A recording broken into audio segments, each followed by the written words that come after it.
If you think ColecoVision plays all Atari cartridges... You mean it can't? Here's Pac-Man on ColecoVision. But here's Pac-Man on the Atari 5200 Super System. Now you're talking. And it doesn't work on ColecoVision. But won't Jungle Hunt? Not with real arcade graphics. Ms. Pac-Man? This Ms. plays only on the Atari 5200 Super System. And now there's an adapter. For 2,600 games? Nearly 300 2,600 games. Super. System, now with a $30 rebate and Pac-Man from Atari. Hello everyone and welcome back to another great episode of the amazing Atari Aficionado. I am Jazzy Jeff and this is of course the illustrious Game Room. So, first and foremost, I keep forgetting to do this, so I'm just going to go ahead and do it now. I had a picture sent in from a user by the name of OddPod. It's an odd name. He had sent in something Atari related. It is a picture of his foot. But most importantly, let's take a look at the picture. It'll make more sense once you see it.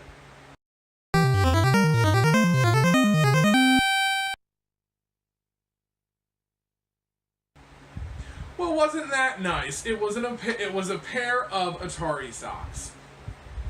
That being said, I'm going to set up a Gmail that you, my friends and fans, can send clips and or pictures or anything Atari related that you would like me to show and or talk about on the show.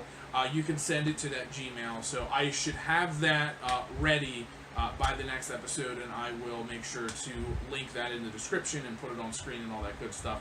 Of course, thank you so much to Dan from OddPod for donating that cool Atari item. Even though it was your smelly foot, it's still Atari related because of the Atari sock. Okay, so moving on to less stinky business. I figured I'd just jump into a couple recent pickups, loose pickups that is. So here is Kaboom! This I actually had already, but this was what is known as a label upgrade. I just found a much better looking one, a much cleaner looking one, so I swapped it out and picked up this bad boy. So, great game, of course. Can't say enough good things about it. This was pretty interesting. I can't remember which one was the new one. I think it's this one, and you guys might have seen this one before. But anyway, here is Atlantis on the Atari 2600. And as you can tell, there's two different labels with two different pictures on it, which is really wild. There is a version of Atlantis that doesn't have any picture at all. It just says the word Atlantis, and it's like there's some information about like one player, two player, stuff like that. And I believe there might be a blue label, kind of like that Enduro game that is Atlantis. And Magic made some weird carts. But anyway, this is just a label variant. It's the same exact game, but the labels do look really cool. I think this was the one I did not have. So, there you go. Some more Atari madness for you, and only a sick collector like me would be picking up multiple copies of Atlantis just because the carts look different. Speaking of loose carts, this was a huge one. I finally got the double ender of Chuck Norris Super Kicks, and the game... Artillery Duel and Artillery Duel. The name of the company is XONOXO, Zonox, maybe? But yes, this is what is known as a double ender. So, both, Xenex maybe, I think it is. Xenex, that might be E's. If anybody knows how to pronounce that word up top, let me know. But basically, you'd be getting two games for the price of one, and they're built into this all-purpose dual cart. Obviously, much bigger than a usual cart. And, you would put it in this side for the Chuck Norris game, and then flip it and put it in this side for the Artillery Duels game. So this does work, and it's really wild. I believe this goes for a decent amount right now. I was able to get it for like extremely cheap. practically nothing. So if you can find it for nothing, I'd recommend picking it up. The games are okay. It's more of, you know, just a trivial kind of thing to have a Chuck Norris Atari 2600 game. So anyway, there is that. I thought that was really cool, and I thought you all would find that cool. And then finally, as far as recent pickups go, it's badly damaged, very banged up. But this is the Sears Telegames, Roebuck & Co. Paddle controller box. I do not have the actual paddle controllers made by Sears Video Arcade, but once again, you know me, I love my empty boxes. These are really cool. You can't go wrong. Just so retro looking, just so neat. I might try and tape it maybe if I can, try and get it looking a little bit better. All the cardboard is there, it's just very weak. But anyway, there is the back of it. So, very cool, very neat. And then, speaking of empty boxes, I finally got Space Invaders, believe it or not. Did not have the empty box of this. And I do not actually have the cart that came with this. This was a later release when they finally started putting the artwork on the box, and I went through all my Atari 2600 games, and I don't have this particular version of Space Invaders. I have other ones. So, essentially right now I just have the box, but I'm sure I'll be able to find this label in good condition. So, there you go. 112 video. This was number 112. So, there you have it. And I think the manual might be in here. Or, no, there's no manual. Okay, and then finally, speaking of empty boxes, this is my favorite one. Hopefully I can come across this game. We have Moon Patrol. And this box is in absolutely epic condition, very good condition. This is another one of those strange early side-scrollers for the system. I really hope to find Moon Patrol. I thought that I had it, but I guess I don't. I'll have to double check. But anyhow, I have the box. So there you go. There is that. Alright, continuing right along, as per usual, I decided to do this filming on a very hot day. But this was like really the only free day and just good timing to knock out some Atari videos. So as you saw in the description as well as the thumbnail and the title, this video is all about Atari 5200 games. I have talked about them in the past. You guys have seen some of these before, but I did acquire new 5200 games, and I don't have a lot of Atari 5200 games because they are tough to come by and you don't normally see them around. So I figured, at least in my neck of the woods, so I figured that I would just show off all of them all over again, dedicate an entire video to them, and just get it out of the way. So first up, I do have some manuals here. So this first one is for the game Countermeasure, which I actually do not have, but I was able to get these in a lot, and I wasn't going to be nitpicky, so, you know, whatever the guy had, and, you know, I just was like, I'll take everything. For whatever reason, the dude didn't have Countermeasure. He just had the manual for it, so... But yes, so here you go. There's a picture of the system, of course, because I don't feel like lugging this huge behemoth out of my closet. Again, it's buried under a bunch of crap. But there is that. And then, obviously, you guys have seen Pac-Man before. Pac-Man, actually, this is a really good version. I love playing this game. I just need to get a controller that works. Recently, my 5200 controller stopped working, so it's a huge bummer that I can't even play the system right now. And of course, here is the manual for the 5200 Pac-Man. I may have shown this before. I don't remember if I had this manual last time I talked about the 5200 games. But anyhow, there you go. There's some pictures of that awful controller, some screenshots of the game. So, there you have it. Some cool Pac-Man goodness. So, there is that. And as always, you know, the carts are very different from the usual size of an Atari cart. You know, it's a completely different cart, completely different board, and they're also just very heavy, sturdy, durable games. It's a shame that they went away from that. I don't know if that was more expensive, because these always seemed really flimsy and cheap to me, and the 7800 games are like this. So, I don't know, but I really like the design and the look of the 5200 games. I love the grip. Back here would have been the insert if you needed it for the game. Unfortunately, I don't have any of the inserts. That's another thing that usually goes missing. So, they're tough. And then finally, this is the last game that I have manuals for. It is football. It's literally just simple football. It's about as basic as you can get. But it's pretty cool because it came with, obviously, this very thick manual. Because when playing a game like football, it's, you know, on such an old system, there's probably a lot that you would have to take into for trying to make plays and set plays and maneuver players and who knows what else. I don't think I'm ever going to learn how to play this because I just don't like football and especially football video games. But it's pretty crazy that, you know, this like 20-page book had to be dedicated to playing this game. And then if one manual wasn't enough, check this.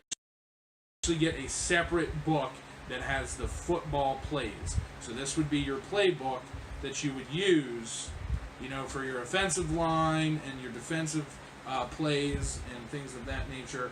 So, and then of course on the back here's some helpful hints. So, you know, back in, you know, 1982 or, you know, 1983, you know, when you were playing this, you would definitely need to make sure that you had that playbook. So that's pretty darn cool. And then moving right along, here is Defender. You all know that game. Great classic game. Looks a little bit better with a little bit better sounds on the 5200. The 5200 games really are better looking and graphically and like designed a little bit better, and they just tend to play a little bit better, and I really do like them. Here's Galaxian, the arcade hit. This is a great port of Galaxian, but once again, I just didn't get a chance to play it a whole lot because my stupid controller broke. But anyhow, there is that. Can't go wrong with some Galaxian. Of course, Centipede, the great arcade hit. Centipede is awesome on the 2600, and it's awesome on the 5200. I really, really, really enjoyed this particular port of Centipede, and I just love that cover artwork. Really intense. Doesn't look anything like that in the game. Speaking of fantastic Atari 2600 games and arcade games, you have Missile Command. And once again, I was never a huge fan of Missile Command, but this does look and sound fantastic on the Atari 5200. And then finally, closing out is a game that I have not actually played yet because I picked this up after my controller broke. I'm not sure if this was an arcade hit or not, but all the way from 1982 is the game Kicks or Quicks. If I'm saying that incorrectly, please correct me in the comment section below. But this is some weird, I believe, puzzle game, if I'm not mistaken, or maybe breakout-related game, it kind of looks like. So there is that. So that is the 2600, I mean the 5200. Amazing system, but just that controller really, really hurt it. I'm hoping to have one of my coworkers who works on old things, you know, video game systems and old computers and all that stuff like that. He is working on basically modifying the Atari 5200 controller so that it not only works better, but I could also so I can plug an Atari 5200 controller into it and play the games with an Atari 5200 controller and or perhaps a Sega Genesis controller. So that is pretty awesome. So obviously I'll keep you updated on or if he's able to get that working. So, but that's for down the line. And then, as always, we come to the end of the program. Two items. So the first item is Atari related, and it's also New Age related. Here is the Atari Anthology on the PlayStation 2. Obviously, there's been Atari anthologies on a lot of the systems, but this is a really awesome one because this has 85 video games. 85 Atari games are jam-packed on this thin little disc, which is wild. So, you know, we've come a long way from the days of Atari, and we now have discs. So, this is really cool. Stuff like Gravitar, Millipede, Super Breakout, Video Pinball, Yar's Revenge, Warlords, Asteroids, Battlezone, Centipede, Missile Command, Tempest, and more. There's some on here that I don't even have yet, which is pretty awesome. So, I believe, yeah, this has the complete list of all the games on here. It's got various versions of Centipede, Human Cannibal, Maze Craze, Miniature Golf, Space War, Stellar Track, Street Racer. So yeah, tons of awesome stuff. Very, very, very excited to dive into this. I will say this is one of the nicest looking PlayStation 2 cases I've ever seen. They're usually scratched up and there's crap all over. However, of course, one of the hooks is broken. There's always an if and or but with these damn PlayStation cases, or PlayStation 2 cases. But there is that. So that's Atari related. And then the last video I showed off a joystick box. And once again, I have another joystick box. But this time around, I actually have a joystick in here to show you. So this is Kraft. Back in the 80s, Kraft took a break from making crackers and cheese. And they decided to take a stab at the video game industry. I'm just kidding. It's really strange that it's called Kraft. I can't really seem to find a whole lot of information on it. But yes, this is some kind of intense 4-way and or 8-way joystick called the Maze Master. This was from the Carlisle Corporation, 1972. So this would work on your Apple II, your IBM PC, your TRS-80, and other things such and such. However, I believe I did test this, and it did work on an Atari 5200 because it had that, you know, it has the Atari, you know, why can't I think of the term for it? You guys know, the cord, not peripheral. Man, I'm just drawing a blank. But anyway, this does plug into an Atari, but this is like real old. This is like, we're talking, this is from the 70s. Look how long this wire is. I mean, it's crazy. Like, you could literally throw it across the room and, you know, you're ready to go. And so essentially, I think it's in 4-way right now. You change these buttons here to click it from 8-way to 4-way, depending on what you're playing. So when you put it in 8-way, it's sort of like a very, very early, what the fuck is that? In Nintendo 64, you know, analog. So this is like an early analog. The 8-way is a little bit weird, I will say. It doesn't feel 8-way. And the button is also, like, very strange. It's very mushy. So, at some point, I will definitely do a video where I, like, show you guys me using this. But, yeah, the 4-way seems to be sort of I think, the way to go. And then, of course, I think it does have the manual here. So this is complete in box. Yes, it actually says right here for the Atari VCS, Atari 400, 800, Commodore 64, Commodore VIC-20, and this Sears Video Arcade. So there is that. Obviously, the warranty information is on the back.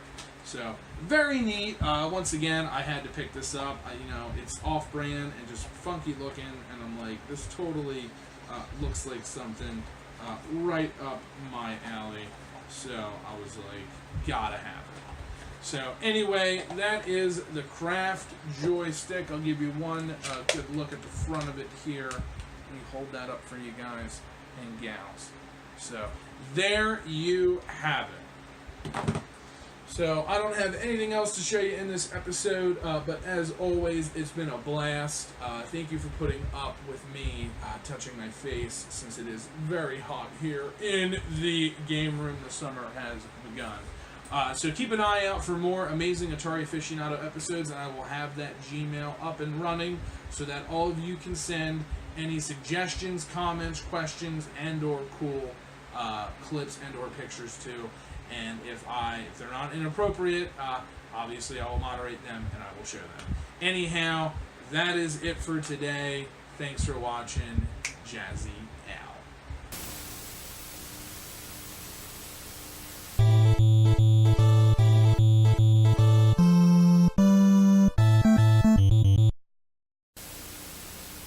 Atari Anonymous. My son Boris has a missile command problem. My mission in life is to save all of mankind. Lately, my daughter has developed a similar problem with Atari warlords. Now, with video pinball, my husband is acting funny lately. With Atari games so ingenious, so involving, so intense, I ask you, Atari Anonymous, is this problem contagious?